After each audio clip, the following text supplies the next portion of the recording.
Hi everybody, thanks for joining me. I'm Chef Cristian Feher here in beautiful Clearwater, Florida. Today I'm going to be showing you how to make a genuine charcoal barbecue. Now for those of you who think a charcoal barbecue is something that you spray lighter fluid on and light on fire, please watch this video. This is the proper way to do it with no chemicals. I'm going to go through all the things that you'll need to make it, and I'll show you how to make the fire, how to get the coals nice and hot, all without using lighter fluid, to maximize your barbecuing pleasure with some really nice, genuine hardwood smoked flavor. Stay tuned. Now, 3 things that you're going to need when starting a charcoal barbecue are some kindling sticks, some charcoal, and some newspaper.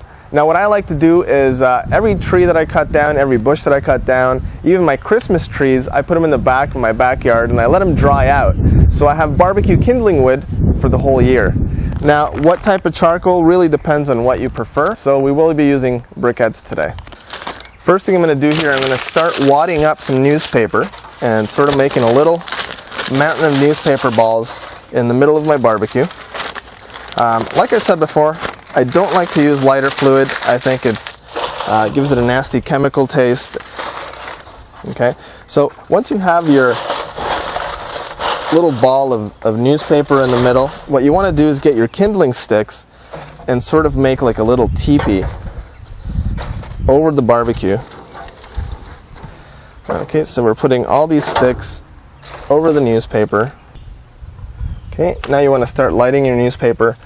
I like to start from the back and then move over to the sides. And so the whole idea here is that you're going to get the newspaper going, and that's going to light up the kindling. And then once we have a nice wood fire, then we're going to add the charcoal over it. Okay, so that fire's going there.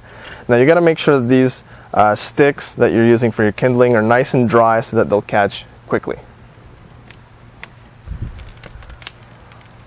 Now that the kindling's caught fire, I'm going to take a few sticks that are just slightly bigger. I'm going to add them in there, and that should build up enough heat for me to then put the charcoal in there and get the charcoal started.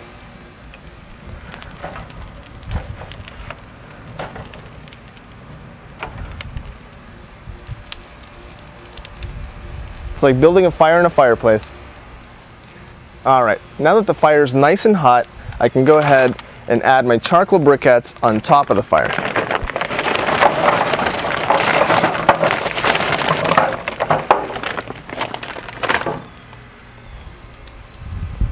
Now, if for some reason the briquettes stifle the fire a little bit, all you need to do is get a little paper plate and just start fanning air underneath. That oxygen underneath is going to turn it into a furnace, and it's going to force your briquettes to light.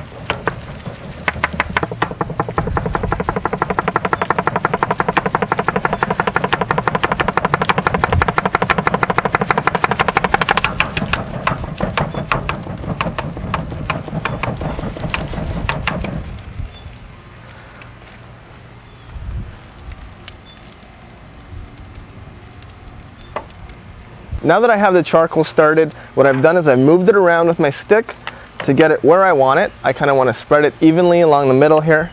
And I'm going to put the grating back on, close the lid, and let it build a little heat before I put the meat on the grill. Now, a couple of things to consider when you're working with charcoal is that air needs to flow through this to feed the fire. So most charcoal grills have an intake hole, like this one's right here. Okay, so you want to have that open just enough so that it lets in enough oxygen to get that charcoal heated up. Now you can control how hot or how cold you want it by how open or how close that is and how much oxygen you're letting in. And then you have a chimney up here, and that sort of circulates the air out. Okay, so as long as you can keep that flow of air going, you'll have a successful charcoal barbecue. Once I find a steady temperature between 400 and 500 degrees, that's where I start putting my meat on the grill. Now you may have little hot spots in the middle, so what I like to do is kind of put my meat around and away from those hot spots so that it cooks evenly and doesn't burn.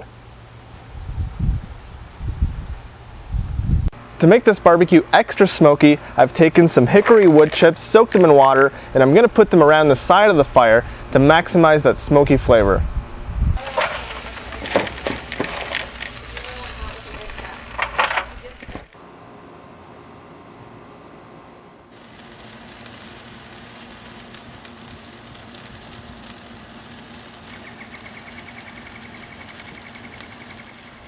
And there you go. That's all it really takes to make a nice, delicious charcoal barbecue using your grill using your old Christmas tree and some charcoal briquettes. Thank you very much for watching this video. To watch more videos, please visit our website at tampabaychef.com and chefchristian.com.